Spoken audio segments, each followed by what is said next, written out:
আপনারা কি মনে করতেছেন এতক্ষণ? আপনাদের সাথে আইসা এসে কথা বলতেছে, আপনারা আইসা এসে বাবা খায় আমি কি দোষ করছি? ভাই আমি মদ খাই, আমার লাইসেন্স আছে, আমার লাইসেন্স করা, আমার বাড়ির লাইসেন্স করা, আমি মদ খাই। আচ্ছা, আপনার নাম কি? একটু সুন্দর করে তাকেন তো, সুন্দর উঠবো ছবি।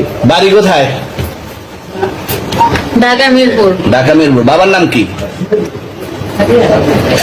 বাবার নামে বলা লাগবে?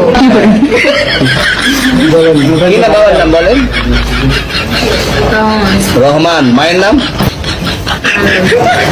হাসিতে এই মনটা